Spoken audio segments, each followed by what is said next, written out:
ಕೂಡಲ ಸಂಗಮ ದೇವಾ ಕೂಡಲ ಸಂಗಮ ದೇವಾ ಕೂಡಲ ಸಂಗಮ ದೇವಾ ಕೂಡಲ ಸಂಗಮ ದೇवा। आपल्याला माहिती आहे की पंढरपूरची वारी ही वारकरी संप्रदायाची मुख्य साधन आहे, किंबहुना वारकरी संप्रदायाच्या नावातच वारी आहे, इतकं वारीला महत्व वारकरी संप्रदायामध्ये आहे। इतरही अनेक उपास्य दैवतांच्या वाऱ्या असतात, म्हणजे काय तर आपल्या घरापासून आपल्या उपास्य दैवताच्या ठिकाणी चालत जाणं याला आपण वारी म्हणतो। तसे इतर अनेक देवांच्या वाऱ्या आहेत, पण महाराष्ट्रामध्ये आणि देशभरामध्ये म्हटलं तरी वावगं ठरणार नाही की विठ्ठलाची वारी ही प्रसिद्ध आहे, विठ्ठलाची वारी ही लोकप्रिय आहे आणि ती वारकरी संप्रदायाचा महत्वाचा भाग आहे। मग ही वारी कधीपासून सुरू झाली, विठ्ठल हा देव कधीपासून आपल्याकडे आहे, हा सगळा इतिहासाचा भाग आहे। पण तरी साधारणपणे आपल्याला असं म्हणता येतं की वारकरी संत 13व्या शतकात आले, 13व्या शतकात वारकरी संत परंपरेचा उदय झाला। त्याच्या अगोदरपासून पंढरीचा पांडुरंग आहे आणि त्याची वारी करणारा समूहही आहे आणि त्याचे संदर्भ आपल्याला इतिहासामध्ये सापडतात। मग पंढरपूरच्या विठ्ठलाच्या वारीला संत परंपरा उदयाला येण्याच्या अगोदर कोण कोण येत होतं, तर कदाचित अनेक संप्रदायाचे लोक इथं येत असावेत, जे त्याचेही आपल्याला संदर्भ सापडतात। उदाहरणार्थ इथं शंकराचार्य आलेले होते, त्यांनी पांडुरंगावर एक पांडुरंग अष्टक लिहिलेलं होतं। इथं शैव परंपरेतले अनेक लोक येत होते, कारण पंढरपूर हे मुळात शैव क्षेत्र असल्याची अनेकांची धारणा आहे, त्याची तशी मांडणी झालेली आहे। त्याच्यामुळे शैव परंपरेतले नाथ सांप्रदायिक लोक इथे येत होते। आपल्याला माहिती आहे की ज्ञानोबारायांचे आजी आजोबा हे नाथ सांप्रदायिक होते, पण तरी देखील ते पंढरपूरला येत होते आणि त्यांच्या मुलाचं नाव त्यांनी विठ्ठलपंत ठेवलेलं होतं। म्हणजे ज्ञानोबारायांच्या वडिलांचं नाव हे विठ्ठलपंत होतं, आईचं नाव हे रखुमाई होतं, रुक्मिणी होतं। म्हणजे आई वडिलांच्या दोन्ही कुटुंबामध्ये ही नाथ परंपरा होती आणि विठ्ठल भक्ती होती। म्हणजे अशी अनेक नाथ कुटुंब त्या काळात महाराष्ट्रात असणार आहेत की जी नाथ परंपरेतली आहे पण ती विठ्ठल भक्त आहे। म्हणजे नाथ परंपरेत विठ्ठल भक्ती होती, वैदिकांमध्ये विठ्ठल भक्ती होती, त्या काळात अनेक वैष्णव परंपरा होत्या, त्या वैष्णवांमध्ये विठ्ठल भक्ती होती, कारण विठ्ठल हा विष्णूचा अवतार अशी त्यांची धारणा होती। त्याच्यामुळे अनेक वैष्णव परंपरांमध्ये विठ्ठल भक्ती होती, त्या परंपरेतली काही लोक येत असावेत। पण त्याच्याही अगोदर असं आपण जर शोधत गेलो तर पंढरपूर हे बौद्ध क्षेत्र आहे असं अनेक जण म्हणतात, त्यामुळे इथं बौद्ध लोक येत असणार आहेत। ते तर चारिका करत म्हणजे चालत चालत अनेक ठिकाणी फिरत होते आणि फिरता फिरता त्यांच्या तत्वज्ञानाचा प्रचार प्रसार करत होते, त्याच्यामुळे इथं बुद्ध लोक येत असणार आहेत। त्याच्याही अगोदर जैन लोक इथं येत असणार आहेत, कारण जैन ही चारिका करतात। जैनांमधले श्रावक इथं आलेले असणार आहेत, बुद्धांमधले भिक्खू इथं आलेले असणार आहेत, शंकराचार्यांसारखे आचार्य आलेले असणार आहेत। त्याचबरोबर इथं शैव परंपरेतले नाथ सांप्रदायिक लोक आलेले असणार आहेत, इतर शैव परंपरेतले लोक आलेले असणार आहेत, इथं सिद्ध लोक आलेले असणार आहेत। तर अशा प्रकारे वेगवेगळ्या संप्रदायातले लोक, वेगवेगळ्या जातीचे लोक, वेगवेगळ्या विचारांचे लोक या पंढरपुरामध्ये पांडुरंगाचे भक्त म्हणून येत असणार आहेत आणि पांडुरंग हे त्यांचं उपास्य दैवत असणार आहे।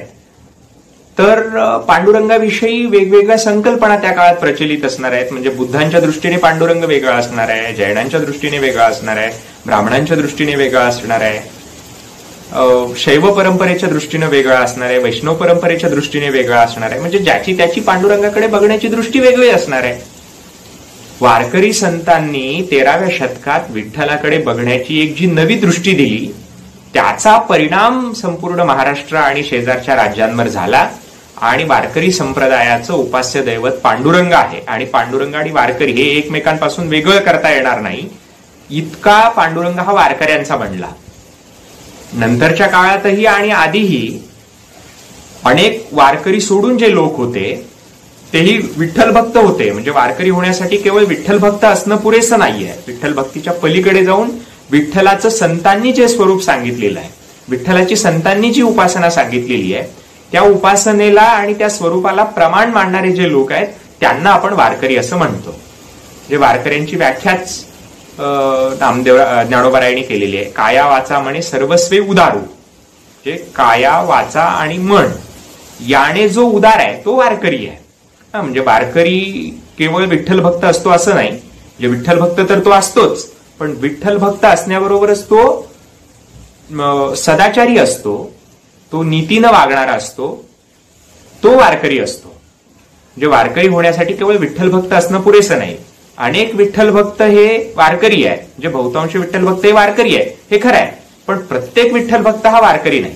प्रत्येक वारकरी हा विठ्ठल भक्त आहे, पण प्रत्येक विठ्ठल भक्त हा वारकरी नाही. तर अशा रीतीने 13व्या शतकापर्यंत वेगवेगळ्या संप्रदायाचे, वेगवेगळ्या जातीचे, वेगवेगळ्या धर्माचे, वेगवेगळ्या प्रांताचे, वेगवेगळ्या भाषेचे लोक पंढरपुरामध्ये येत होते. ते त्यांच्या त्यांच्या दृष्टीने विठ्ठलाची उपासना करत होते, विठ्ठलाची वारी करत होते, विठ्ठलाची स्तोत्र रचत होते, विठ्ठलाची कौन रचत होते, विठ्ठलावर गाणी म्हणत होते, सगळं करत होते. परंतु संतांनी 13व्या शतकात विठ्ठलाचा प्रचार प्रसार केला आणि त्यात महत्वाचं योगदान आपल्या नामदेवरायांचं आहे. नामदेवराय हे विठ्ठल भक्त होते. नामदेवरायांची विठ्ठल भक्ती प्रसिद्ध आहे.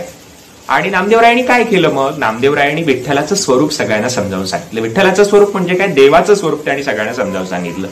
त्याच्या अगोदरचा देव हा 16व्या ओव्यातला जातीभेद मानणारा असा होता. पण नामदेवरायांनी सांगितलं की पांडुरंग हा काय जातीभेद मांडणारा नाहीये. पांडुरंग हा चोखोबारायांच्या घरी आंबील प्यायला गेलेला आहे. पांडुरंग हा चोखोबारायांची मेलेली गुरं ओढतो. पांडुरंग हा जनाबाई माऊलींसाठी धुनी भांडी करू लागतो. त्याच्यामुळे जो जो आपली कामं प्रामाणिकपणे सचोटीनं करतो त्याला त्याला मदत करणारा पांडुरंग आहे. आणि काम करणं, कष्ट करणं, आपल्या वाट्याला आलेला व्यवसाय प्रामाणिकपणे करणं हीच खरी पांडुरंगाची उपासना आहे. आणि मग त्याच्यातून वेळ मिळाल्यानंतर आपल्या विचारांचा प्रसार करण्यासाठी म्हणून वारी करणं ही त्याची उपासना आहे. आणि ते मला कोणी सांगितलेलं आहे? तर ते मला पांडुरंगाने सांगितलेलं आहे. नामदेवराय म्हणतात की आषाढी कार्तिकी विसरू नका मज, सांगत असे गुज पांडुरंग. पांडुरंगाने मला काय सांगितलेलं आहे? तर आषाढी आणि कार्तिकी वाचता मला विसरू नका. म्हणजे नामदेवराय हे एका अर्थाने वारकरी परंपरेचे प्रेषित आहेत. विठ्ठलाचा संदेश सर्वसामान्य लोकांच्या पर्यंत नामदेवरायांच्या माध्यमातून पोहोचलेला आहे. त्याच्यामुळे नामदेवराय सांगतात की आषाढीला आणि कार्तिकीला मला काही विसरू नका, असं पांडुरंगाने आम्हाला सांगितलेलं आहे. म्हणजे आम्ही वारीला जातो तो पांडुरंगाने आम्हाला बोलावलेलं आहे म्हणून जातो, असं नामदेवरायांनी सांगितलेलं आहे. तेव्हा नामदेवरायांनी वारीला एक तात्विक स्वरूप दिलं असं आपल्याला म्हणता येईल. त्यांनी वेगवेगळ्या ज्या दिंड्या येत होत्या त्यांना एकत्र केलं, त्याचा फड उभारला आणि विठ्ठल भक्तीचा त्या फडाच्या माध्यमातून प्रसार केला. म्हणून तुकोबारायांनी नामदेवरायांचं वर्णन करताना असं म्हटलेलं आहे की त्याने सतत फड जागविला रे. हा फड जागवण्याचं काम नामदेवरायांनी केलं आणि विठ्ठल बसवंत केला रे, म्हणजे विठ्ठल भक्तीचा प्रसार केला. आता नामदेवराय जेव्हा विठ्ठल भक्तीचा प्रसार करत होते त्यावेळेला विठ्ठल भक्तीच्या माध्यमातून ते जातीभेद संपवत होते, कर्मकांड संपवत होते, गुरुबाजीला फटा देत होते आणि समाजातले जे रंजले गांजलेले लोक आहेत त्यांचा कैवार घेत होते. आणि त्यावेळेला जे बहिष्कृत लोक आहेत, अस्पृश्य लोक आहेत, स्त्रिया आहेत, मोलकर्णी आहेत, त्या सगळ्यांना नामदेवरायांचा खूप मोठा आधार होता. आपल्याला माहिती आहे की ज्ञानोबारायांना वाळीत टाकलं. त्यांचे वडील विठ्ठलपंत आणि संन्यास घेतलेला होता. आणि संन्यास घेतल्यानंतर त्यांना संन्यासातला फोलपणा कळला म्हणा किंवा गुरुनी सांगितलं म्हणून म्हणा, त्यांनी काय केलं तर त्यांनी तो संन्यास सोडून दिला आणि ते संसारात आले. त्यांना चांगली 4 मुलं झाली आणि मग तिथल्या लोकांनी, सनातन्यांनी त्यांच्यावर बहिष्कार टाकला, त्यांना वाळीत टाकलं आणि मग त्यांना देहदंडाची शिक्षा दिली. त्यानुसार विठ्ठलपंत आणि रोखमाई मातेनं आपला देह विसर्जित केला इंद्रायणीमध्ये. त्याच्या संबंधी वाद असू शकतील, पण त्यांना देहदंडाची शिक्षा दिली एवढं तरी आपल्याला म्हणता येतं.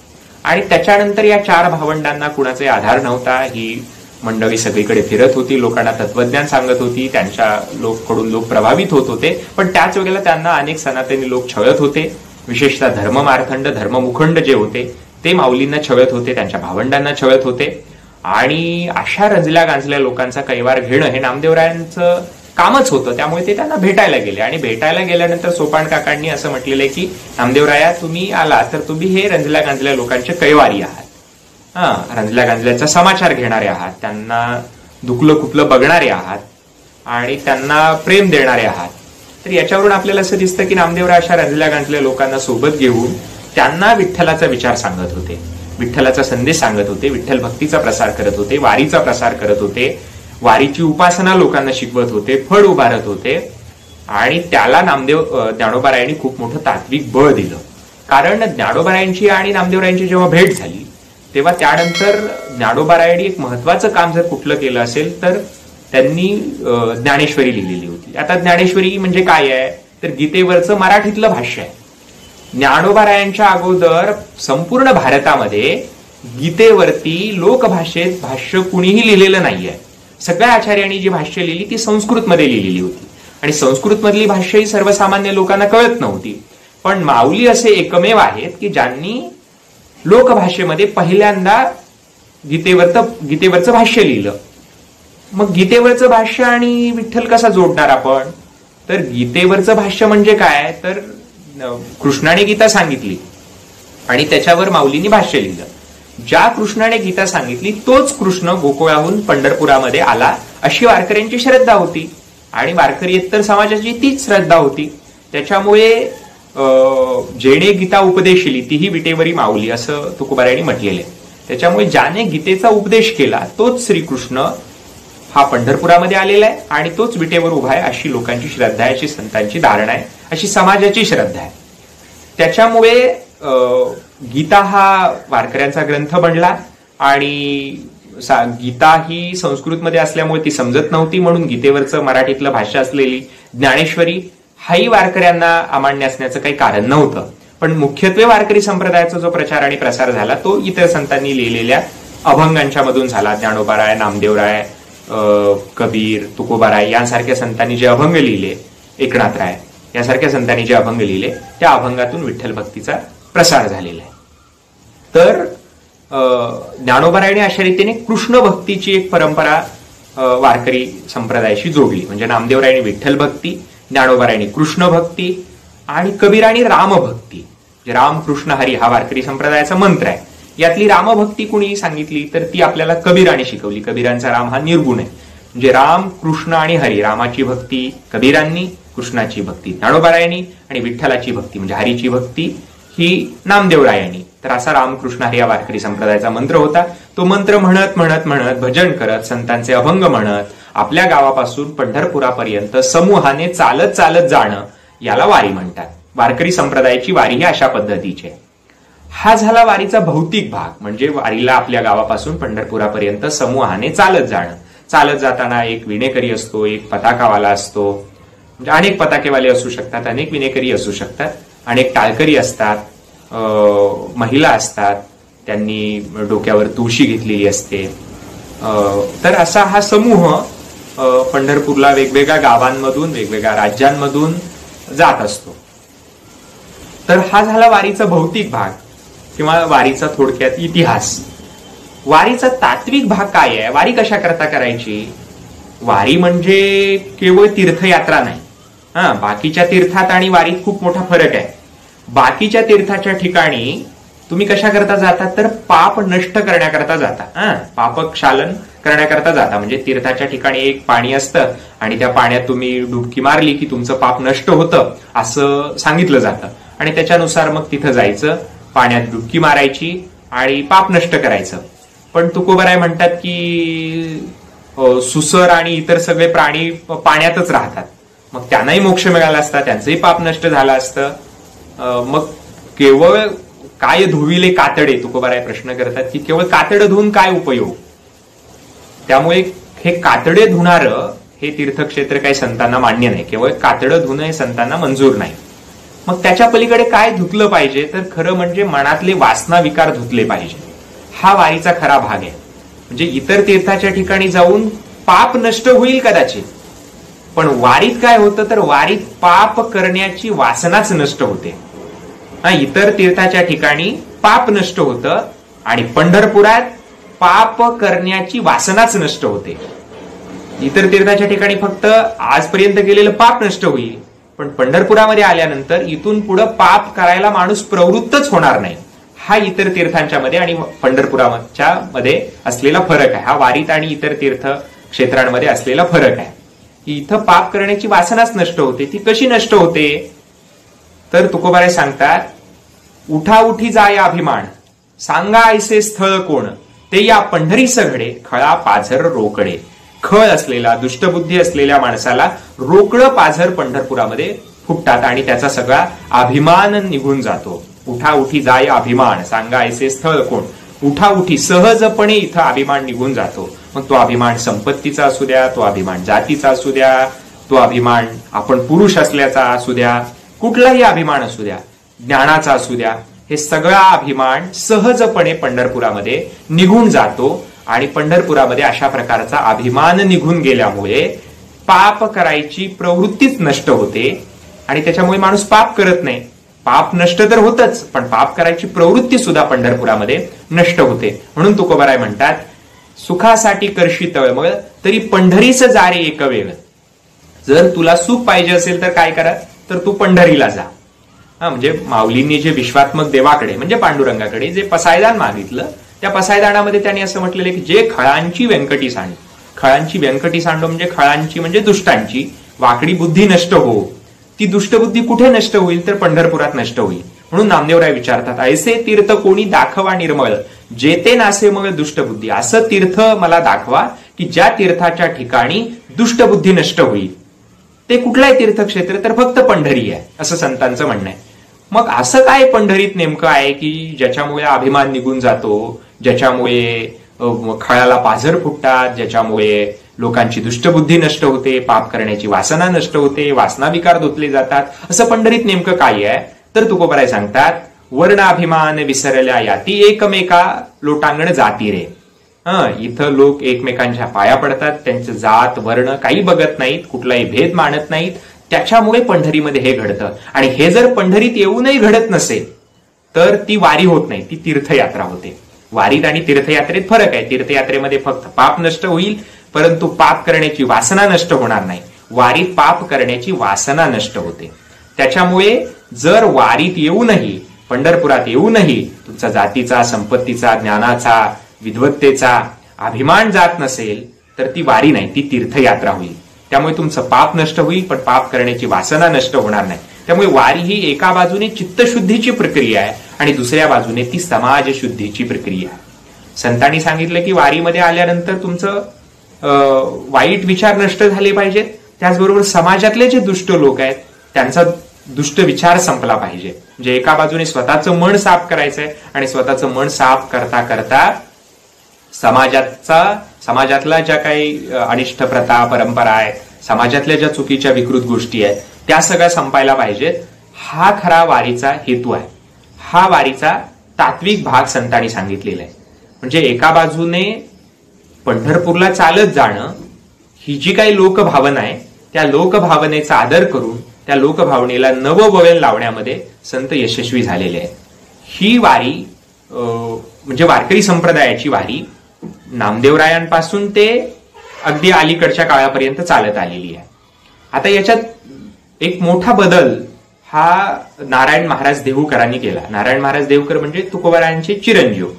नारायणबुवा देहूकरांनी काय केलं, तर त्यांनी पालखी सोहळा सुरू केला. आता पालखी सोहळा म्हणजे काय, तर अगोदर लोक आपल्या गावापासून पंढरपुरापर्यंत जात होते, अजूनही जातात आणि तसे लोक भरपूर आहेत. फक्त मीडियामध्ये ते दिसत नाहीत, अनेक चॅनलवर ते दिसत नाही, ते दाखवलं जात नाही. पण अजूनही गावापासून पंढरपुरापर्यंत जाणारे भरपूर लोक आहेत, चालत जाणारे. अनेक राज्यांमधून वेगवेगळ्या दिंड्या येतात. तर नारायणबुवा देहूकरांनी यात काय बदल केला, यातले काही दिंड्या त्यांनी घेतल्या वेगवेगळ्या फळांवरच्या वगैरे वगैरे, आणि त्यांनी देहूपासून ते पंढरपुरापर्यंत सगळ्या लोकांनी ज्ञानोबारायांचा आणि तुकोबारायांचा गजर करत त्यांच्या पादुका घेऊन चालायचं, असं एक नवीन पद्धत सुरू केली. ती म्हणजे पालखी सोहळा.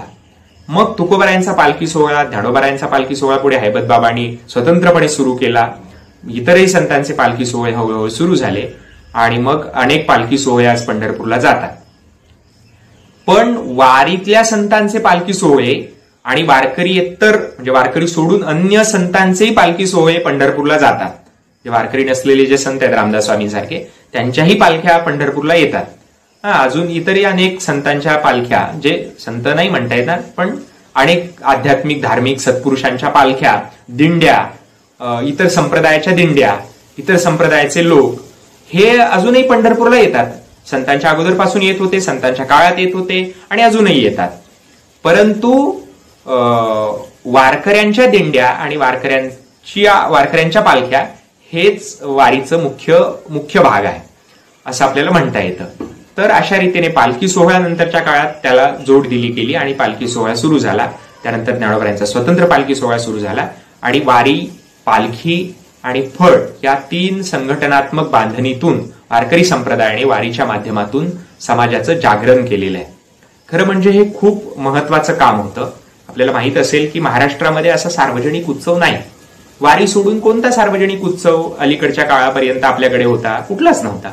फक्त वारी हाच सार्वजनिक उत्सव होता. अगोदर सगळे लोक आपापल्या घरात वैयक्तिकरित्या सण साजरे करायचे, उत्सव साजरे करायचे.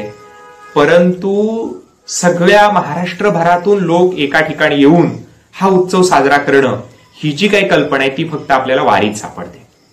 म्हणजे जगभरामध्ये असं कुठं घडत नसेल की एकाच दिशेने एकाच गावात जाण्यासाठी इतक्या वेगवेगळ्या भागातून लोक एकाच वेळी चालतायत, असं कुठंही जगभरामध्ये आपल्याला घडत असलेलं दिसणार नाही.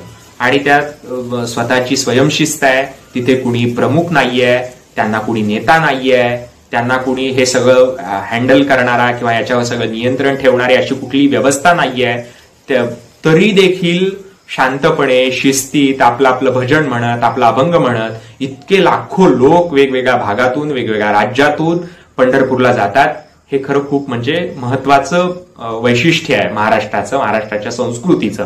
कारण वारकरी परंपरा हा महाराष्ट्राच्या संस्कृतीचा मुख्य भाग आहे. गळ्यात माळ नसणारी अनेक लोक जी वारकरी विचारांना मानतात, सदाचाराने जगतात, ती लोक देखील वारीमध्ये सहभागी होतात, वारीत चालतात, पालख्यांसोबत चालतात, दिंड्यांमध्ये चालतात, कुतूहलाने चालतात.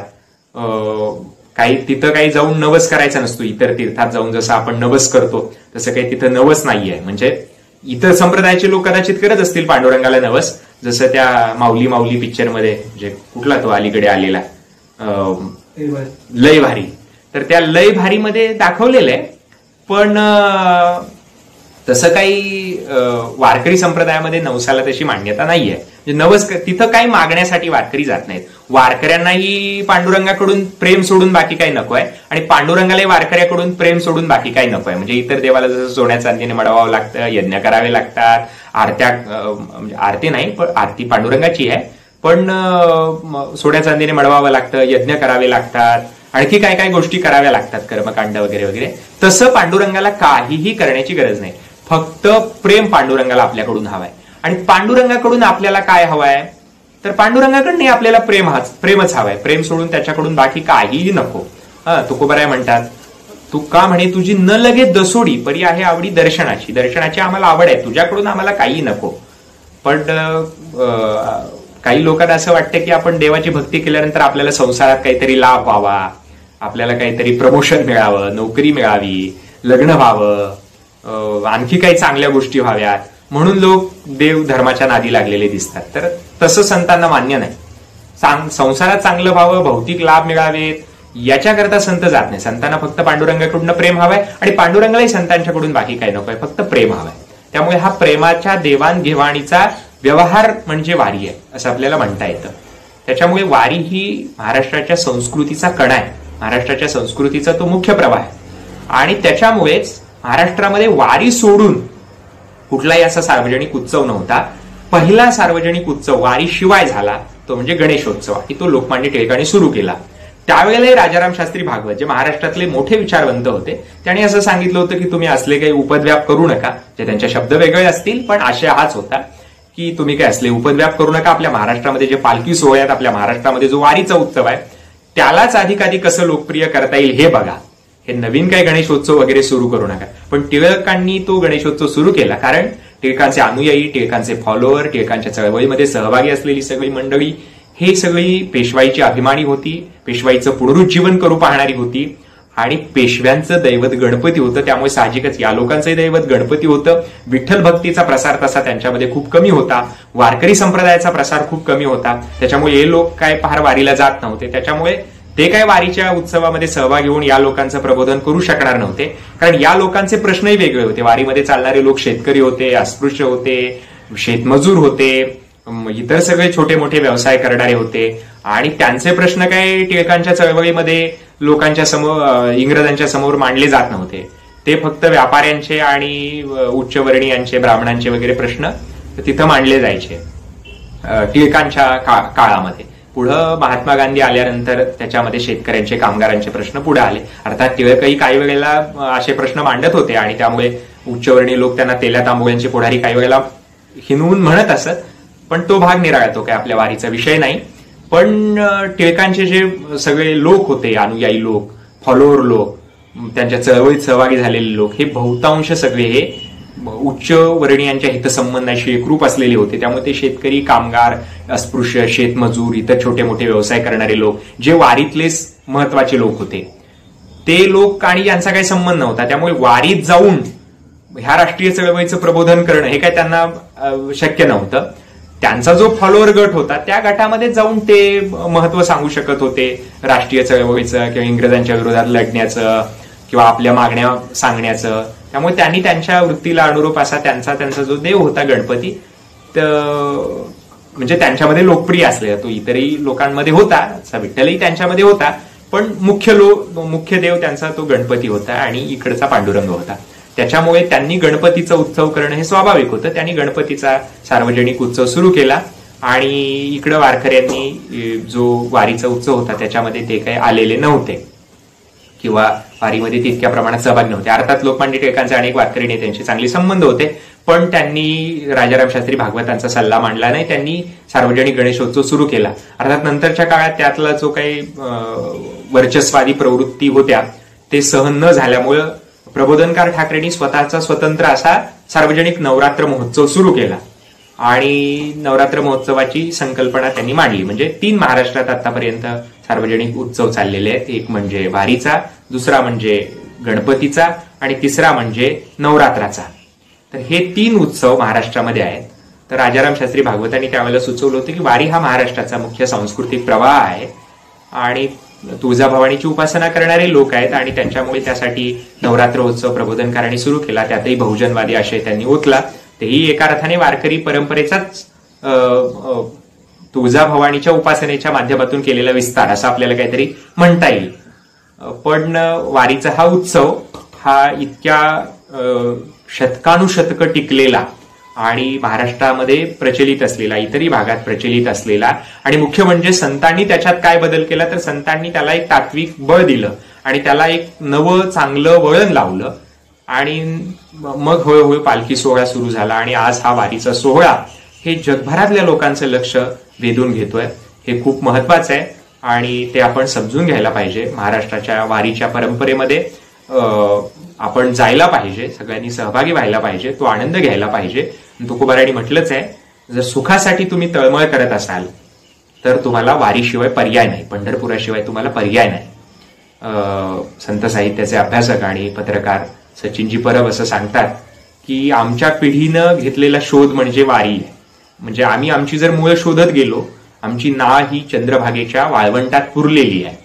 आमचं सगळ्यांचं मूळ कुठं असेल तर ते पंढरपुरामध्ये. साने गुरुजी म्हणायचे की महाराष्ट्राचं हृदय म्हणजे पंढरपूर आहे. पंढरपूर हे महाराष्ट्राचं हृदय आहे आणि म्हणून सगळ्या महाराष्ट्राला रक्ताभिसरण जर कुठनं होत असेल तर ते पंढरपुरातनं होतं.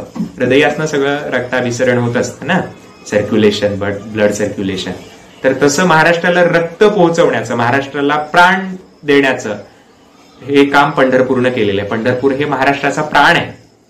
पंढरपूरचे लोक म्हणजे महाराष्ट्रीयन लोक. इरावतीबाई कर्वेने अशी व्याख्या सांगितलेली आहे की महाराष्ट्र म्हणजे काय तर जिथून जिथून लोक पंढरपूरला येतात ते लोक म्हणजे महाराष्ट्रीयन समजावे, इतकी त्यांनी व्याख्या केलेली आहे. याचा अर्थ महाराष्ट्राचा मुख्य भाग म्हणजे वारी आहे. तर वारीचा हा तात्विक, भौतिक आणि ऐतिहासिक भाग मी आपल्यासमोर सांगितला. तर ठीक आहे, आपण थांबूया. रामकृष्ण हरी. धन्यवाद.